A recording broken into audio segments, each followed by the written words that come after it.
Hey YouTube, in today's episode we're going to be taking a look at how to build this new level crossing for Bricktown.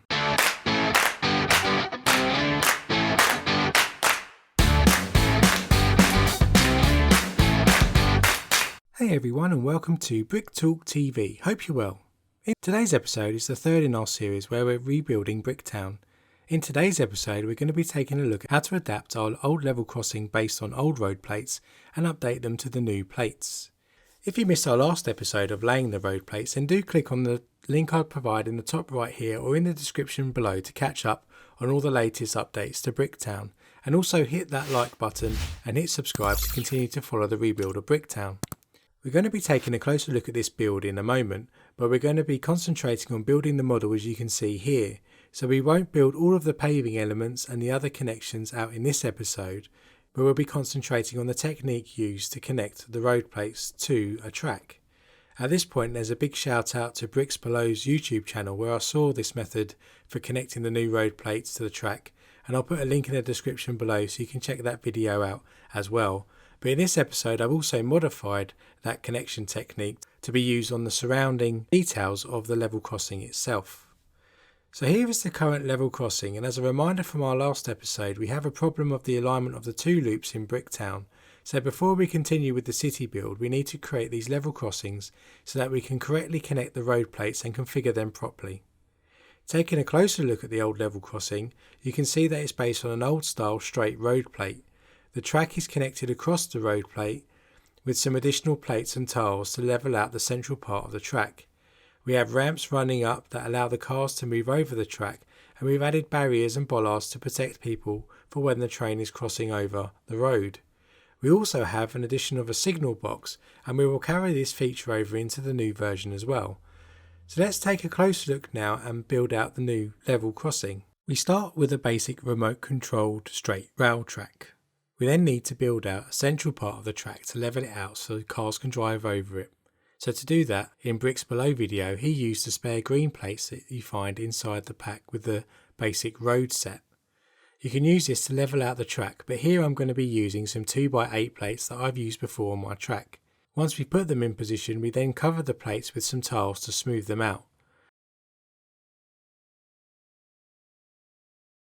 So here I've used 4 2x4 tiles and 4 1x8 tiles in dark bluish grey. Again, you could use any tiles here that you like and you can change the design up, but I quite like the look of this layout. So that's the track element done. There's nothing else you need to do with the track itself, so let's move over now to the road and the connection to the track. First let's start with the ramp elements that get you onto the track.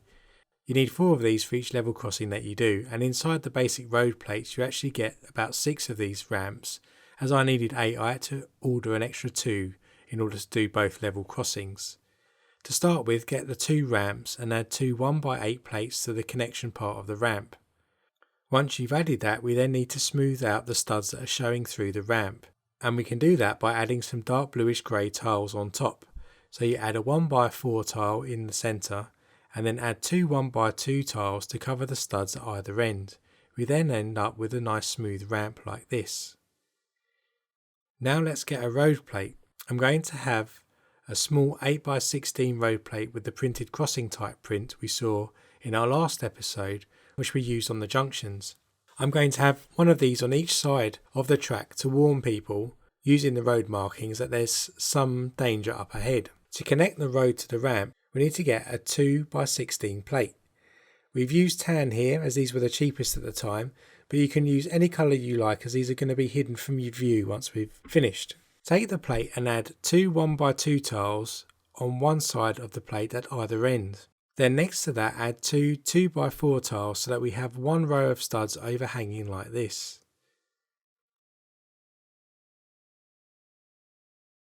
Then between the 2 2x4 tiles add a 1x4 tile in between both of them. Connect this side of the road plate.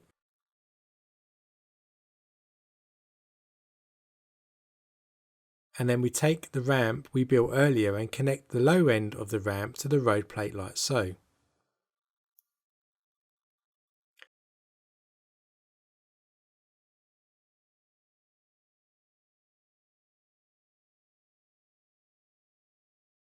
Then we need to repeat this process to do the ramp on the other side and connect it again to the road plate.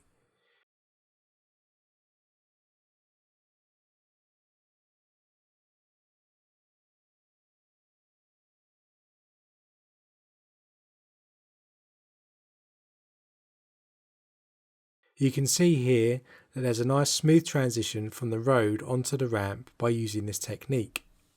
We then need to fill in the white line gaps in the white line printed road plates using the tiles to complete the crossing. And finally, we now stick the thick end of the ramp to the track itself. This gives us the basis for our level crossing, and we could leave it like this if you wanted to create a nice simple way for cars to get over some tracks. But we're not going to stop there. Now we're going to add some more plates to allow us to add some sidewalks and some pavements, and in the future video we'll be adding more detail to these pavements. So to do that, we add 2x4 plates to the road plates on the edges with the 4 studs that are showing through. With those connected, we then stick on top some larger plates. Here I'm using some 8x16 plates, but of course you can use any type that fits the configuration of your city. This will give us the basis for us to build our sidewalks or pavements on in the future. Then we add another layer of plates on top of that 8x16 plate. Here I'm using a 6x16 plate and a few more plates to fill in the gaps between the connection of the road and the base plate itself. Now it's level, of course, we can add more detail by adding some 2x2 dark bluish grey tiles, but we won't do that today as I mentioned before. But it will be part of our paving episode that will be coming up on the channel in the future. For now we will add additional road plates to the end of these road plates that we connected to the rail track so that we can build out the curbs and the barriers that will give us the more detail of the level crossing.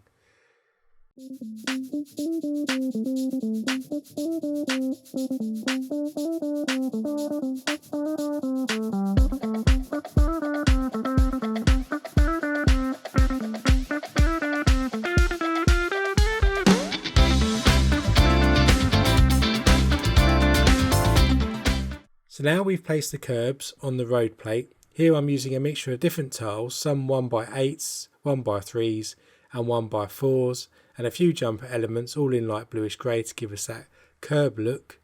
We can then attach the barrier elements to the jumper tiles that we've put in the curb. You can of course play around with this curb configuration in any way that suits you, but I want to carry on these light bluish grey curbs throughout the city. Then I'm adding 4 1x2 white bricks, as these will form the basis of some signs that I'm going to be placing. So we have 2 of them on each side. We're then going to place these level crossing signs on top of the 1x2 bricks so that they can warn drivers and pedestrians about the level crossing ahead. Now that's in place, we will place the original signal box. I'm not going to build this step by step in this video, but place it as it stands in its existing build next to the level crossing like this. Then just to finish off now, we'll place a few bollards on the side of the road, and I'll add more of these in the future, but for now I'm just reusing the spare bollards from the old level crossing to give you an idea of how it can look once we start to build the sidewalks in the future. So that's the level crossing rebuild for today. We will add more detail in the future videos by adding paving on the sidewalks and additional bollards, and I think the transition from the old plates to the new plates to make this level crossing look even better. And once we integrate it into the rest of the city, including the sidewalks, I think it'll look much more in place and much more integrated into the overall feel of the city.